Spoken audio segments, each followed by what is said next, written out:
Halo co-friends, di sini kita punya soal tentang bangun ruang sisi datar. Kita punya kubus A, B, C, D, F, G, H. Lalu diberikan titik P dan Q terletak pada pertengahan AE dan juga DH. Jadi kita punya di sini tengah-tengahnya AE, kita punya titik P, dan tengah-tengahnya DH, di sini kita punya titik Q. Nah, di sini kita diminta untuk menentukan hubungan antar garis-garis berikut. Mari kita kembali di sini hubungan antara dua buah garis. Dua garis dikatakan berpotongan apabila keduanya terletak pada satu bidang dan memiliki satu titik persekutuan. Nah, dua garis dikatakan sejajar apabila keduanya terletak pada satu bidang dan tidak memiliki titik persekutuan. Dua garis dikatakan berimpit apabila keduanya terletak pada satu bidang dan memiliki lebih dari satu titik persekutuan. Nah, dua garis dikatakan bersilangan apabila keduanya tidak terletak pada bidang yang sama dan tidak memiliki titik persekutuan. Nah, di sini perhatikan bahwa kita punya untuk yang A, di sini AC dengan EG. Nah, jadi dapat kita gambarkan untuk AC berarti ilustrasinya seperti ini. Lalu untuk EG berarti kita punya seperti ini. Nah, perhatikan bahwa kita punya di sini, kita dapat bentuk bidang A, C, G, E yang berbentuk persegi panjang, di mana AC maupun EG terletak pada bidang yang sama. Jadi sebenarnya kita punya bahwa kedua garis terletak pada satu bidang. Dan di sini perhatikan bahwa jika kita perpanjang EG ataupun AC, sepanjang apapun nantinya tidak akan ada titik persekutuan. Yang berarti dapat kita simpulkan bahwa kedua garis ini saling sejajar. Jadi dapat kita tuliskan bahwa hubungannya adalah sejajar. Berikutnya untuk soal yang B, kita punya AD dengan BG.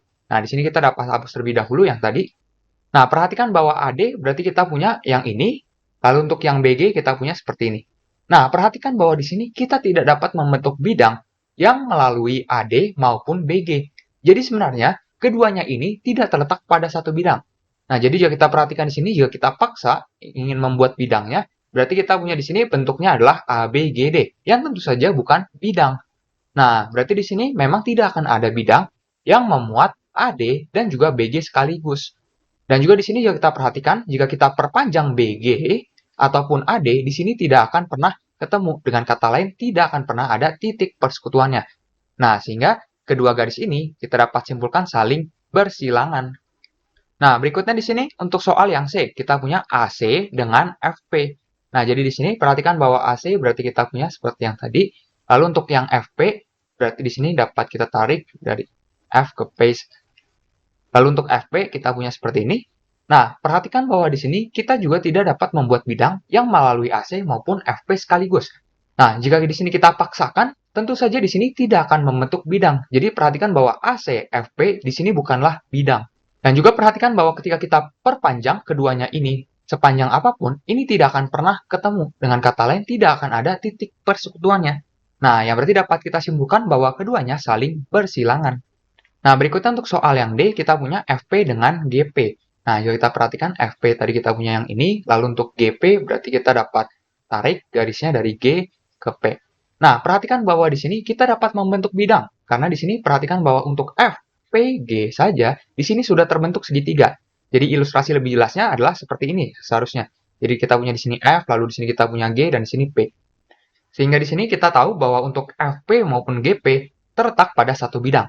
Dan perhatikan bahwa di sini sudah ada titik persekutuannya, yakni titik P. Dan ini hanya satu. Karena jika kita perpanjang GP berarti seperti ini, sedangkan FP seperti ini. Berarti tidak akan ada titik persekutuan lainnya.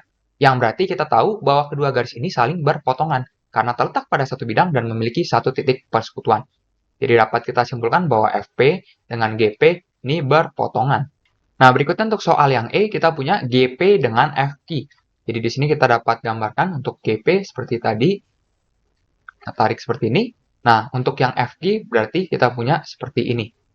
Nah, supaya lebih jelas, di sini kita dapat ilustrasikan sebenarnya untuk PFGQ ini akan membentuk bidang, lebih tepatnya adalah persegi panjang. Jadi kita punya misalkan seperti ini untuk titik Q, lalu titik P, dan di sini kita punya untuk titik F, lalu di sini kita punya untuk titik G. Nah, perhatikan bahwa tadi untuk FQ adalah seperti ini, sedangkan untuk GP berarti seperti ini. Nah, jika kita perhatikan bahwa di sini terletak pada satu bidang. Dan juga ini akan ada satu titik persekutuan, yakni di tengah-tengah sini. Nah, berarti perhatikan bahwa keduanya ini saling berpotongan. Berarti dapat kita simpulkan hubungannya adalah saling berpotongan. Nah, terakhir di sini kita kerjakan untuk soal yang F.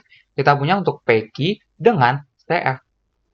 Nah, perhatikan bahwa PQ berarti dapat kita tarik seperti ini, sedangkan untuk CF dapat kita tarik seperti ini. Nah, jika kita perhatikan di sini, kita tidak akan dapat membentuk bidang yang melalui PQ ataupun CF.